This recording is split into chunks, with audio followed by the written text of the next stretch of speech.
Hi అండి. మనం చాలా టీవీ ఛానల్స్ లో న్యూస్ ఆర్టికల్స్ లో చూస్తున్నాం, ఇండియా బ్రిక్స్ కరెన్సీని యూజ్ చేయడానికి రిజెక్ట్ చేస్తుంది అని. మరి రిజెక్ట్ చేస్తున్నప్పుడు బ్రిక్స్ గ్రూప్ లో ఇండియా ఎందుకు జాయిన్ అయింది? దీని వెనకమాల ఉన్న మెయిన్ రీజన్ చూద్దాం. బ్రిక్స్ గ్రూప్ యొక్క మెయిన్ ఉద్దేశం ఏవైతే కంట్రీస్ డెవలపింగ్ కంట్రీస్ ఉన్నాయో వాటికి ఫేవరబుల్ గా ఉండాలని, లైక్ లోన్స్ ఇవ్వడం, సపోర్ట్ చేయడం అలాంటివి. ఇప్పుడు బ్రిక్స్ గ్రూప్ లో ఉన్న 5 దేశాలకి సపరేట్ ఎయిమ్స్ ఉన్నాయి. First B for Brazil leverage కోసం బ్రిక్స్ గ్రూప్ లో జాయిన్ అయింది.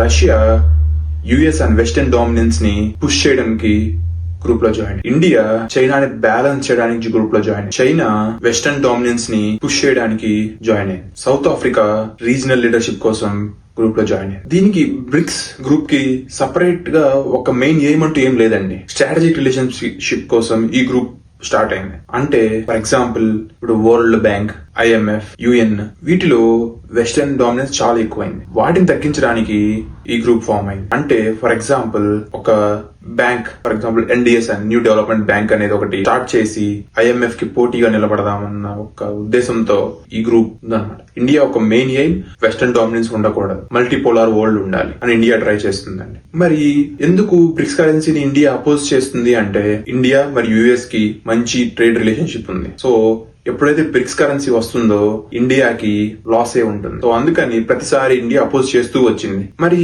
బ్రిక్స్ గ్రూప్ లో ఉన్న ప్రతి ఒక్క దేశం బ్రిక్స్ కరెన్సీని ప్రపోజ్ చేస్తుంటే ఇండియా మరి ఇంకా ఎందుకు ఆ గ్రూప్ లో ఉంది, ఎగ్జిట్ అవ్వచ్చు కదా అన్న ఒక థాట్ ప్రతి ఒక్కరికి రావచ్చండి. కానీ ఇక్కడ ఎప్పుడైతే బ్రిక్స్ గ్రూప్ లో నుంచి ఇండియా విత్డ్రా అయిపోయిందో ఇండియా యొక్క లివరేజ్ తగ్గిపోతుంది. చైనా యొక్క డామినెన్స్ ఎక్కువ అవుతుంది. చైనా ఒక డామినెన్స్ ఎక్కువ అవటం ఇండియాకి అస్సలు ఇష్టం లేదు. ఇన్ఫాక్ట్ US కి కూడా ఇష్టం లేదు. ఇప్పుడు ఇండియా మీద US 50% టారిఫ్ వేసి ఇండియా యొక్క ఎక్స్పోర్ట్స్ నిలిపివేసింది. ఇక్కడ ఇండియాకి ట్రేడ్ రిలేషన్షిప్ దెబ్బతింది. సో ఇప్పుడు ఇండియా బ్రిక్స్ కరెన్సీ వైపు మొగ్గు చూపే అవకాశం ఉంది. ఆ విషయం మేబీ US డీప్ స్టేట్ కి తెలిసి ఉండొచ్చు. సో అందుకని రీసెంట్ గా డొనాల్డ్ ట్రంప్ డిఫెన్స్ బడ్జెట్ ని $1.5 trillion కి పెంచాడు. మరి అలా పెంచడం వల్ల ఏమవుతుంది అని మీరు అనుకుంటున్నారు? అంటే US దేనికి ప్రిపేర్ అవుతుంది?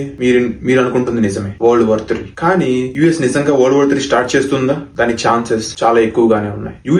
US కి తెలుసు, US, రష్యా, చైనా ఇండియాతో యుద్ధం చేస్తే ఖచ్చితంగా US ఓడిపోతుంది. అందుకని US మేబీ ఏదో ఒక దేశంతో పొత్తు కుదుర్చుకుంటుంది. Maybe India, maybe China. రష్యాతో అసలు కుదరదు. రష్యా అసలు ఒప్పుకోదు. సో US కి ఉన్న మొదటి 2 chances India and China. India present ఉన్న బీజేపీ గవర్నమెంట్ అసలు ఒప్పుకోదు. అందుకని నేను లాస్ట్ వీడియో చెప్పినట్టుగా కాంగ్రెస్ వస్తే US కి ఫేవరబుల్ గా ఉంటుంది. కానీ ప్రతి ఒక్కళ్ళకి ఒక థాట్ అనేది వస్తూ ఉంటుంది, World War III కనుక స్టార్ట్ అయితే ఇండియా ఎవరి వైపు ఉంటుందని. మనందరికీ తెలుసు ఇండియా ఒక న్యూట్రల్ కంట్రీ అని. వరల్డ్ వార్ కనుక స్టార్ట్ అయితే ఇండియా న్యూట్రల్ స్టాండ్స్ తీసుకుంటుంది. అటు US వైపు నుంచోదు, ఇటు రష్యా వైపు నుంచి. కానీ మనకి అండ్ రష్యాకి కొన్ని ట్రీటీలు సైన్ అయ్యి ఉంది. వాటిలో India and Russia technology share చేసుకుంటుంది యుద్ధ సమయాల్లో. సో ట్రీటీని ఇండియా ఒబే చేస్తుంది కాబట్టి maybe satellite images, technology share చేసుకోవచ్చు రష్యాతో. అంతేకాని ఇండియా ఏ స్టాండ్స్ తీసుకోదు. కానీ ఇక్కడ మనం అందరం గుర్తుపెట్టుకోవాల్సిన విషయం,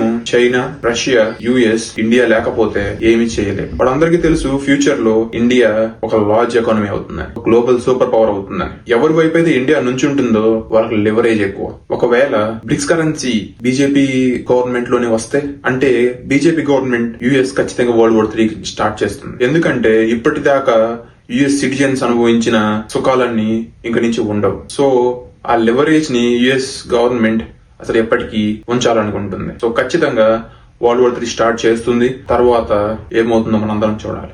ఈ వీడియో మీకు నచ్చినట్టయితే వీడియోను లైక్ చేసి ఛానల్ సబ్స్క్రైబ్ చేసుకోండి. ధన్యవాదాలు.